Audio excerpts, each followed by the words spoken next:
বাৰিষা আহিলেই টিয়ক নগৰাঞ্চলৰ বহু অঞ্চলতে সৃষ্টি হোৱা কৃত্ৰিম বানে বছৰ বছৰ ধৰি জ্বলা-কলা খুৱাইছে নগৰৰ একাংশ জনতাক। বছৰি বানপানী নিষ্কাশনৰ বাবে পৌৰসভাই মাষ্টাৰ প্লেন প্ৰস্তুত কৰি পানী নিষ্কাশন কৰাৰ আশ্বাস দি আহিছে যদিও প্ৰকৃততে পৌৰসভাই কি মাষ্টাৰ প্লেন কৰিছে সেয়া এতিয়া চকুৰ আগত। এয়া টিয়ক নগৰৰ ৮ নং ৱাৰ্ডৰ অচ্যুত মাৰ্গৰ দৃশ্য। যোৱা এপ্ৰিলৰ পৰা উক্ত অঞ্চলত এইদৰে বানৰ সৈতে সহবাস কৰিছে ৰাইজে।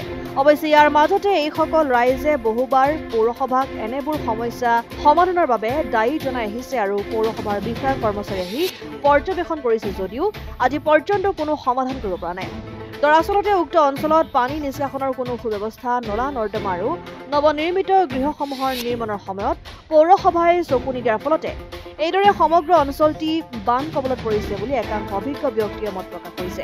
আৰু পৌৰসভাৰ এনে নিমাতী কইনা আচৰণে অনাগত দিনত অধিক ভয়াৱহ সমস্যাৰ সৃষ্টি কৰিব বুলি ৰাইজে শংকা প্ৰকাশ কৰিছে। মানে বাৰিষা হোৱাৰ লগে লগে ধৰক অলপ বৰষুণ হ'লে আমাৰ মানে গোটেই ঘৰ দুৱাৰ চব মানে বানপানীয়ে ভৰি পৰে। আৰু ইয়াত আমাৰ যিটো ৰাস্তা আছে মানে এই ৰাস্তাটোৰ কাষত কোনো মানে আমাৰ নলা নাই পানীটো ওলাই যাবৰ কাৰণে। গতিকে আমি বহুত সমস্যাত পৰি আছোঁ। প্ৰায় 30 এপ্ৰিলৰ পৰা আমাৰ ইয়াত মানে পানী হৈয়ে আছে। আৰু যোৱা যিটো বৰষুণ দিলে যোৱা ৰাতি সেইটোততো এতিয়া ভয়ংকৰ, মানে আমাৰ গোটেই ভিতৰত পানী আৰু মানে বহুত মানে আমাৰ অৱস্থা বহুত বেয়া হৈ গৈছে। পানী মানে যোৱাৰ কোনো ভূ ব্যৱস্থা নাই। আগতে এইফালে পথাৰলৈ গৈছিলে, এতিয়া ঘৰবোৰ বনাই যথেষ্ট ওখ ওখকৈ মানুহবিলাকে বনাই দিছে আৰু গোটেই আগৰ যিবিলাক নলা নৰ্দমা আছিলে গোটেইবিলাক মানে পুতি পেলালে। আৰু ধৰক আমাৰ এই ৰাস্তাটোৰ লগতো মানে নলা নৰ্দমা দিয়া নহ'ল। সেইটোক আমি বাৰম্বাৰ মানে কেইবাবাৰো আমি কাগজো দিয়া হ'ল।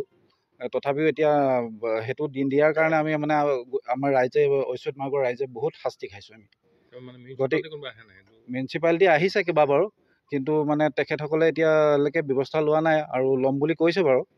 কিন্তু এতিয়ালৈকে যথেষ্ট দেৰিও হৈ গৈছে, আমি যথেষ্ট জীয়াতু ভুগিছোঁ। হয়, আমাৰ পানীৰ কাৰণে বহুত অসুবিধা হৈছে। মোৰ ছোৱালী 3.5 বছৰ ছোৱালী এজনী আছে। তাইক লৈ পানি মোৰ পানীৰ তলত থকা আগতে হৈছে, মোৰ বহুত অসুবিধা হৈছে। মোৰ খোৱাৰ বহুত অসুবিধা হৈছে। মই থাকিব পৰা নাই। এইটোৱে অনুৰোধ জনাইছোঁ যে আমাক ড্ৰেইনটো দিয়া ব্যৱস্থাটো কৰি দিব লাগে আৰু অতি পলমে মানে পানীখিনি যোৱা ব্যৱস্থাটো কৰিব লাগে। মোৰ ছোৱালীজনী যোৱা বছৰ মানে এনেকুৱাই হৈছে, যোৱা বছৰ সাপেও কামুৰিছে মানে। এনেকুৱা অৱস্থা হৈছে। দিছে মানুহবিলাক বহি দিয়াত পানীৰ সুবিধা নাই, যোৱাৰ একো সুবিধা নাই, সেইটো কাৰণে দিগদাৰ হৈছে, অসুবিধা হৈছে। অসম আদিত্য, টিয়ক।